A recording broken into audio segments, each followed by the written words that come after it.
எல்லை கட்டுப்பாடு கோடு பகுதியில் ஜம்மு காஷ்மீரின் பல்வேறு இடங்களில் பாகிஸ்தான் ராணுவம் தொடர்ந்து தாக்குதல் நடத்தி வருகின்றது.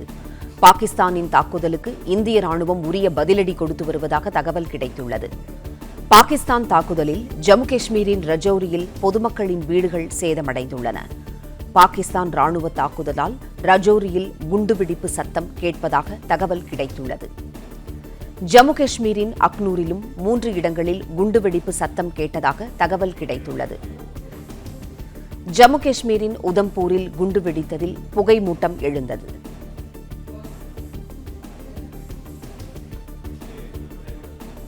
செய்தியாளர் பாண்டியராஜன் இணைப்பில் இருக்கிறார். பாண்டியராஜன், எல்லை கட்டுப்பாடு கோடு பகுதியில் ஜம்மு காஷ்மீரின் பல்வேறு இடங்களில் பாகிஸ்தான் ராணுவம் தொடர்ந்து தாக்குதல் நடத்தி வருகிறது. விவரங்களை சொல்லுங்க.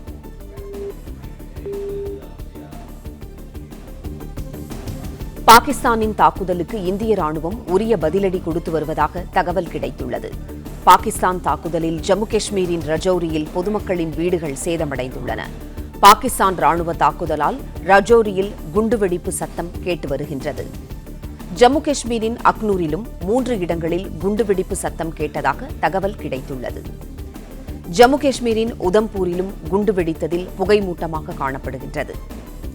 எல்லை கட்டுப்பாடு கோடு பகுதியில் ஜம்மு காஷ்மீரின் பல்வேறு இடங்களில் பாகிஸ்தான் ராணுவம் தொடர்ந்து தாக்குதலை தொடுத்து வருகின்றது.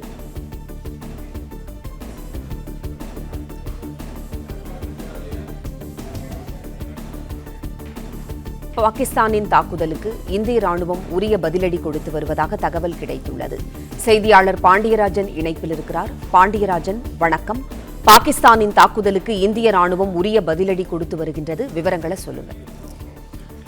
இந்தியா பாகிஸ்தானுடைய எல்லை பகுதிகளில் கிட்டத்தட்ட 16-17 நாட்களுக்கு மேலாக தொடர் ஆர்டிலரி ஷெல்லிங் என்று சொல்லக்கூடிய அந்த தாக்குதல்கள் நடைபெற்று வருகின்றன. இந்நிலையில் இந்த தாக்குதல் தீவிரமடைய தொடங்கி இருக்கிறது. கடந்த 3 நாட்களாக இரவு நேரங்களில் இந்தியாவில் இருக்கக்கூடிய 24 நகரங்களில் தொடர் தாக்குதல் நடத்துவதற்காக ட்ரோன்கள் மூலமாகவும் ஏவுகணைகள் மூலமாகவும் பாகிஸ்தான் முயற்சித்துக் கொண்டே இருக்கிறது. இந்தியாவினுடைய வான் பாதுகாப்பு பணி அமைப்பு மூலமாக அவற்றை தடுக்கக்கூடிய பணிகளில் இந்திய ராணுவம் ஈடுபட்டிருக்கிறார்கள். அதை தவிர ஜம்மு காஷ்மீரை பொறுத்த வரைக்கும் ஒரு நேரடி தாக்குதலில் ஈடுபடக்கூடிய முயற்சியில பாகிஸ்தான் ராணுவம் ஈடுபட்டிருக்கிறார்கள். குறிப்பாக ஆர்டிலரி ஷெல்லிங் என்று சொல்லக்கூடிய இலக்குகளே இல்லாமல் பொதுமக்கள் கூடிய பகுதியில், அதாவது இந்திய எல்லையை நோக்கி கண்மூடித்தனமாக சொல்லக்கூடிய அந்த பணியல்ல அந்த வேலைகளில் ஈடுபட்டிருக்கக்கூடிய பாகிஸ்தான் ராணுவத்திற்கு தக்க பதிலடி கொடுக்கப்பட்டு வருவதாக இந்திய ராணுவம் தெரிவித்திருக்கிறது. எல்லை கட்டுப்பாடு கோடு பகுதியில், அதாவது எல்ஓசி இருக்கக்கூடிய பகுதியில் ஜம்மு காஷ்மீரின் பல்வேறு இடங்களில் பாகிஸ்தான் ராணுவம் தொடர்ந்து தாக்குதல் நடத்தி வருகிறது. நேற்று இரவு 7 மணியிலிருந்து தொடர்ச்சியாக ட்ரோன்களை அனுப்பி கொண்டே இருக்கிறார்கள், ஏவுகணைகளை அனுப்பி கொண்டிருக்கிறார்கள். அவற்றையெல்லாம் விடைமறித்து அழிக்கக்கூடிய பணிகளில் இந்திய ராணுவம் ஈடுபட்டிருக்கிறது. என்றாலும் அங்கு பீரங்கி சத்தமும் குண்டு சத்தமும் கேட்டுக்கொண்டே இருப்பதாக ஜம்மு காஷ்மீர் முதலமைச்சர் உமர் அப்துல்லா தெரிவித்திருந்தார். இந்நிலையில்தான் இன்று காலையும் அங்கே தாக்குதல்கள் தொடர்ந்து நடைபெற்று வருவதாகவும் அதற்கு தக்க பதிலடி தாக்குதல்களை இந்திய ராணுவம் கொடுத்து வருவதாகவும் தகவல் வெளியாகிறது. பாகிஸ்தானின் தாக்குதலுக்கு இந்திய ராணுவம் உரிய பதிலடியை கொடுத்து வருவதாக தகவல் என்பது நமக்கு கிடைத்திருக்கிறது. பாகிஸ்தான் தாக்குதலில் ஜம்மு காஷ்மீரினுடைய ரஜோரியில் பொதுமக்களினுடைய வீடுகள் சேதமடைந்திருக்கக்கூடிய காட்சிகளை நம்மால் பார்க்க முடியும். நள்ளிரவில் இருந்து அவர்கள் தாக்குதல் செய்து கொண்டே இருக்கிறார்கள். ஆர்டிலரி ஷெல்லிங் என்று சொல்லக்கூடிய அருகில் வந்து தாக்குதல் நடத்தாமல் தூரத்தில் இருந்து பீரங்கி குண்டுகளை உள்ளே அனுப்புவது, துப்பாக்கிகளை குடியிருப்பு பகுதிகளை நோக்கி, அதாவது பாகிஸ்தான் எல்லைக்கு அருகே நின்று கொண்டு இந்திய எல்லையை நோக்கி சுடுவது, அது போன்ற தாக்குதல்களால் ஈடுபட்டிருக்கிறார்கள். ஜம்மு காஷ்மீரை பொறுத்த வரைக்கும் தற்போது 3 இடங்களில் அந்த தாக்குதல்கள் தொடர்ச்சியாக நடைபெற்று வருவதாகவும் அதிக அளவில் குண்டுவெடிப்பு சத்தங்கள் கேட்டுக்கொண்டே இருப்பதாகவும் அங்கு இருக்கக்கூடிய தகவல்கள் நமக்கு கிடைத்திருக்கிறது. ரஜோரி, ஜம்மு காஷ்மீரில் இருக்கக்கூடிய ரஜோரி, அக்னூர், உதம்பூர். அக்னூரை பொறுத்த வரைக்கும் அவர்கள் தொடர்ச்சியாக இன்று 2வது நாளாக தாக்குதலை மேற்கொள்கிறார்கள். நேற்று முன்தினம் இரவில் இருந்து அக்னூர் அவர்களுடைய ஒரு டார்கெட்டாக இருந்து கொண்டிருக்கிறது. அக்னூரில் இருக்கக்கூடிய அந்த நகர்பகுதியை அவர்கள் தாக்குவதற்கு தொடர்ந்து முயற்சி செய்து கொண்டிருக்கிறார்கள். ரஜோரி, அக்னூர், உதம்பூர் ஆகிய இந்த 3 பகுதிகளிலும் தற்போது தாக்குதல் தொடர்ந்து நடைபெற்று வருவதாகவும் பாகிஸ்தான் ராணுவத்தினுடைய தாக்குதலுக்கு பதில் தாக்குதல்களை இந்திய ராணுவம் ஈடுபட்டு வருவதாகவும் ஒரு தகவல் நமக்கு கிடைத்திருக்கிறது. ஜம்மு காஷ்மீரில் உதம்பூரில் குண்டு வெடித்ததாக எழுந்த புகை மூட்டத்தையும் நம்மால் பார்க்க முடிகிறது. ஜம்மு காஷ்மீருடைய உதம்பூர் பகுதியில் ஒரு சத்தம் குண்டு ஒன்று வெடித்திருப்பதாக சொல்லப்படுகிறது. அந்த 3 இடங்களிலுமே குண்டு வெடிப்பதாக சொல்லப்படுகிறது. அதாவது அக்னூரிலும் 3 இடங்களில் குண்டு வெடித்திருக்கிறது. ஜம்மு காஷ்மீரில் உதம்பூரில் ஒரு இடத்தில் குண்டு வெடித்திருக்கிறது.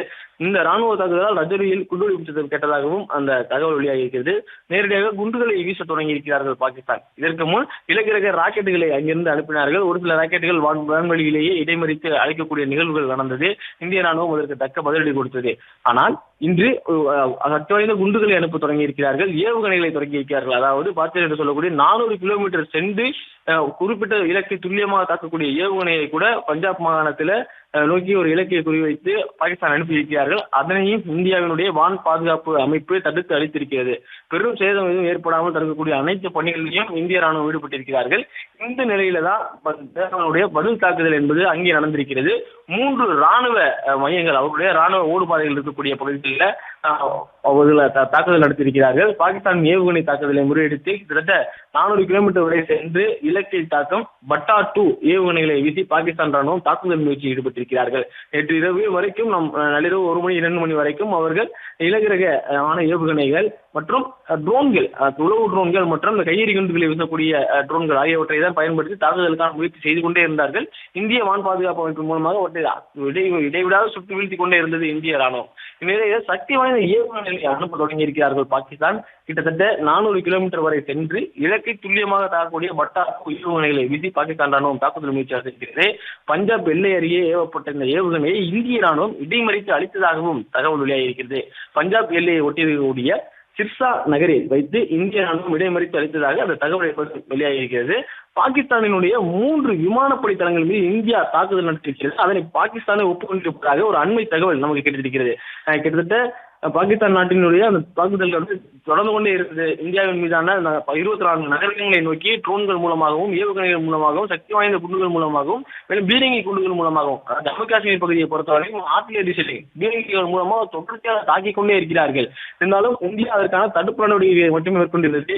இந்நிலையில் தான் முதன்முறையாக பாகிஸ்தான் 3 விமானப்படை தளங்கள் மீது இந்தியா தாக்குதல் நடத்திவிட்டது என ஒப்புதல் செய்திருக்கிறார்கள். பாகிஸ்தான் நாட்டில் இருக்கக்கூடிய ராவல்பிண்டி, ஷோர்கோட், சக்பால் ஆகிய நகரங்களில் உள்ள விமானப்படை தளங்கள் தாக்கப்பட்டதாக பாகிஸ்தான் ராணுவம் ஒப்புதல் அளித்திருக்கிறது. பாகிஸ்தான் நடத்திய தாக்குதலுக்கு பதிலடியாக இந்திய விமானப்படை இந்த தாக்குதலை மேற்கொண்டிருக்கிறார்கள். இது குறிப்பாக இந்திய விமானப்படையினுடைய உச்சபட்ச தாக்குதல் என்பது தற்போதுதான் தொடங்கி இருக்கிறது. இது ஒரு ட்ரையல் போன்றுதான் இருக்கிறது. குறிப்பாக இந்திய விமானப்படை இதுவரைக்கும் முழுமையாக ஒரு தாக்குதல் நடவடிக்கையில் ஈடுபடவில்லை. அவர் ட்ரோன்கள் மூலமாகவும் மற்றும் சிறிய வகை ஏவுகணைகள் மூலமாகவும் தான் அவர்கள் அந்த தாக்குதலை நடத்தியிருக்கிறார்கள். பாகிஸ்தானை பொறுத்தவரைக்கும் தற்போதுதான் விமானப்படை ஏவுகணைகளை ஏவி அங்கு இருக்கக்கூடிய ஒரு அட்டாக் செய்திருக்கிறார்கள். அதுவும் விமானப்படையை, பாகிஸ்தானுடைய விமானப்படை ஓடுதளத்தை அவர்கள் நொறுக்கி இருக்கிறார்கள். குறிப்பாக ஒரு நாட்டினுடைய பாதுகாப்பு என்பது, அதாவது வெளியில் இருந்து வான்வெளி பாதுகாப்பு மிக மிக முக்கியமாக பார்க்கப்படுகிறது.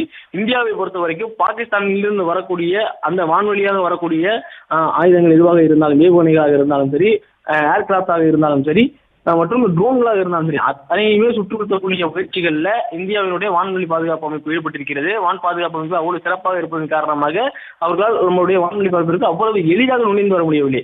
ஒரு சில ட்ரோன்கள், ஒரு சில ஏவுகணைகள் உள்ளே வான்வெளிக்குள் வந்தாலும் அது வானத்திலேயே சுற்றுப்படுத்தப்படுகிறது. அது கீழே விழும்போது ஏற்படக்கூடிய சேதங்கள் ஒரு சில இடங்களில் ஏற்பட்டிருக்கு. அப்படிதான் பஞ்சாபில் ஒரே குடும்பத்தைச் சேர்ந்த 3 பேருக்கு காயம் ஏற்பட்டிருப்பதாக தகவல் வெளியாகியிருக்கிறது. அவர்களுக்கு மருத்துவமனையில் சிகிச்சை வழங்கப்பட்டு வருவதாகவும் தெரிவிக்கப்பட்டிருக்கிறது. இந்நிலையில இந்தியாவினுடைய ஏவுகணைகள், இந்தியாவினுடைய ஏர்கிராப்ட், இந்தியாவுடைய ட்ரோன்கள் பாகிஸ்தானுக்குள் எளிதாக செல்ல முடியாது. ஏனென்றால் பாகிஸ்தானுடைய வான் பாதுகாப்பு அமைப்புகள் அவ்வளவு சிறப்பாக இல்லை. மேலும் அவற்றை சமாளித்து உள்ளே செல்லக்கூடிய அளவிற்கு நம்மளுடைய டெக்னாலஜி வளர்ந்திருப்பதாக சொல்லப்படுகிறது. முதல் நாளே நாம் ட்ரோன் தாக்குதல் நடத்தினோம். அந்த ட்ரோன் தாக்குதல் நடத்திய பிறகுதான் பாகிஸ்தானுக்கு இது மட்டும் ஒரு ட்ரோன் தாக்குதல் நடந்திருக்கிறது, இது போன்று சிறிய ஏவுகணை தாக்குதல் நடந்திருக்கிறது என்பதை எல்லாம் அவர்கள் தெரிந்து கொண்டார்கள். அந்த வகையில் தான் அவர்களுடைய முதல் நம்மளுடைய டார்கெட்டாக இருந்தது அங்கு இருக்கக்கூடிய ரேடார் மூலமாக நம்முடைய வான் பாதுகாப்பை அவர்கள் பாதுகாத்துக் கொள்ளலாம் என்று நினைத்திருந்தார்கள். நாம் முதலில் அட்டாக் செய்ததே அவர்களுடைய ரேடார்களைத்தான். ரேடார்களை அட்டாக் செய்த பிறகு உள்ளே என்ன சென்றாலும் அவர்களால் தாக்க முடியாது. அதற்கு அடுத்ததாக ஏர் டிஃபென்ஸ் சிஸ்டம் என்று சொல்வார்கள், ஏடிஎஸ் சிஸ்டம் என்று சொல்வார்கள். அந்த ஏடிஎஸ் ஏர் டிஃபென்ஸ் சிஸ்டமை உடைத்திருக்கிறது. ஒரு சில இடங்களில் உள்ள துல்லியமான தாக்குதல் மூலமாக ட்ரோன்களை வைத்து இந்தியா அவர்களுடைய ரேடார்களை காலி செய்தது. அதன் பிறகு ஏர் டிஃபென்ஸ் அமைப்பை காலி செய்தது. அதன் பிறகுதான் தற்போது உள்ளே சென்றிருக்கிறது.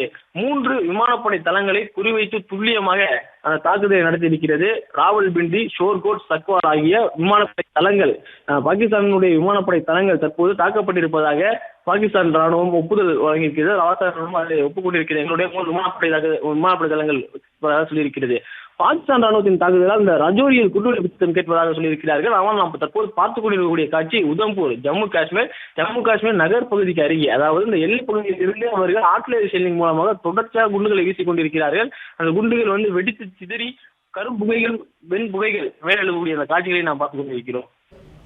பிளே ஸ்டோர் மற்றும் ஆப் ஸ்டோரில் இருந்து பாலிமர் செயலியை QR கோடு மூலம் பதிவிறக்கம் செய்யுங்கள். செய்திகளை உடனுக்குடன் பெறுங்கள்.